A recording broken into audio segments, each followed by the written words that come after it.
Assalamualaikum warahmatullahi wabarakatuh. Kembali lagi di konten horor Ramadan Korma part 1. Jadi ini cerita horor dari pengalaman gue pribadi, pengalaman sendiri. Sekitar gue umur 3 atau 4 tahunan gitu, gue tuh lagi di ruang keluarga gitu.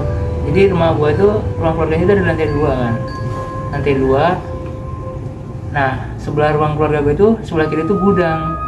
Nah, sebelah kanan itu tangga. Jadi kalau tangga dari lantai 1 itu naik ke ruang keluarga, ujungnya itu gudang. Jadi kalau misalkan mau ke gudang harus lewatin ruang keluarga dulu. Dan gudang gue itu nggak ada pintu sama sekali, nggak ada pintu, nggak ada penghalang gitulah. Jadi langsung bener-bener gudang, bener-bener gelap, bener-bener bareng-bareng di situ. Jadi waktu itu kejadian itu pas gue malam-malam sekitar jam 8 jam 9-an, belum malam banget ya. Nah, jadi gue di situ lagi nonton TV. Di atas itu sepi. Jadi di tempat ruang keluarga itu sepi, gue doang kan. Yang lain pada di bawah. Gue lagi nonton TV, terus kayak fokus gitu kan, pandangan gue tuh kayak fokus ke depan, ke TV doang. Terus di ujung mata gue tuh kayak gue tuh ngeliat dari gudang itu, dari arah gudang kayak ada ini coy, apa namanya, lemper putih, apa itu, pocong guys. Kapan Lemper putih dibungkus, duduk di bangku gua. Jadi di gudang itu ada bangku kecil, bangku gua itu bapak gua tuh taruh di gudang itu kan. sebelah mananya? Di atas. Jadi di atas tuh kayak digantungin, kalau misalkan gua pengen duduk baru diturunin.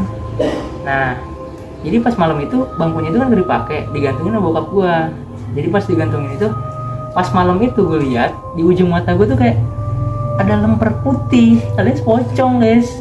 Gue liat, lah, gue udah, tapi gue untuk bersikap tenang ya kan. Gue tenang.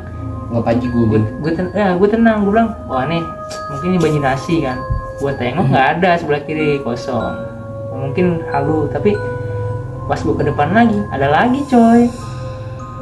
Gue tetap tenang di situ kan. Nah, gue diem, gue tetap nonton. Gue masa kayak ya bodo amat lah gitu kan. Dia ada di situ, ya udah biarin gitu. Gue mikirnya segitu. Gue berusaha tenang, gue diem. Di ujung mata gue masih ada, gue ngeliat dia kayak ngarah ke gue, lagi duduk di bangku gue itu, ngarah ke gue itu kelihatan jelas banget di ujung mata gue tuh. Gue kayak ngelirik-lirik gitu kan. Wah, kok ada beginian gitu. Gue kaget kan. Gue tuh nggak pernah cerita ke orang tua gue sama sekali pas waktu itu, karena gue tahu nanti nggak bakal ada yang percaya sama gue. Jadi gue cerita tuh pas gue sekitar SD kelas 3 kelas 4, baru gue bilang ke orang tua gue kalau gue pernah ngeliat gituan di situ. Tapi anehnya itu setelah kejadian itu, yang takut di rumah itu malah abang gue, bukan gue. Jadi setiap abang gue naik ke atas itu, yang takut itu dia, bukan gue. Jadi setiap kalau misalkan kalau sore itu kan mandi itu kan.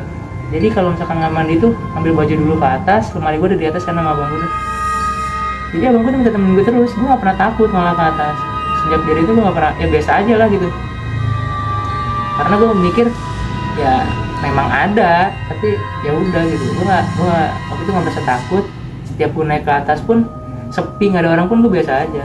Udah biasa, atau karena gue biasa sendirian di atas atau karena apa, tapi ya gue merasa biasa aja. Jadi abang gue kalau misalkan ke atas malah dia merasa takut, terus kayak nggak nyaman gitu lah. Tapi ya udah, itu udah kebiasaan gue ngeliat itu sekali, dan hari itu gue merasa kayak apa ya, aduh males banget dah gue ngeliat-liat ke gudang lagi, ngelirik-lirik. Jadi gue tuh kalau tidur tuh rada munduran lagi supaya gue ketutupan sama tembok gudang guys. Ya azan dulu guys. Nah, oke lanjut, tadi karena ada azan ya kan, kita hargai dulu lah. Nah lanjut, jadi semenjak kejadian itu abang gue tuh takut, nggak pernah berani ke atas sendirian, karena dia tuh paling anti sama yang begitu-gituan. Bukan anti atau gimana sih, kayak merasa asing lah ya kan dengan gitu. Kalau gue sih karena waktu itu udah ngeliat pas waktu itu kan, ngeliat yang di gudang itu, jadi gue ngerasa, dan gue mungkin ya karena sedikit berani, nggak berani banget sih, karena memaksakan juga kan, karena mau lari dari mana. Ya udah gue apa namanya ngejalanin aja gitu. Tapi kalau abang gue enggak, dia tuh kayak dengar cerita itu tuh langsung kayak takut. Terus karena ditambah juga dia waktu itu pernah ngalamin di tempat dekat rumah juga. Dia waktu itu abis main meriang, ya begitulah. Jadi dia takut, trauma, nggak mau ke tempat-tempat sepi, bahkan di rumah sendiri pun. Karena walaupun nenek gue dibilang apa yang ditakutin gitu kan, rumah nggak gede-gede banget, apa yang ditakutin, nggak ada gitu-gitu. Tapi ya gue ngeliat, jadi abang gue takut, nggak naik lagi ke atas, nggak berani, nggak inilah pokoknya anti gitu ke atas tuh. Kalau nggak terpaksa banget itu nggak bakal ke atas gitu.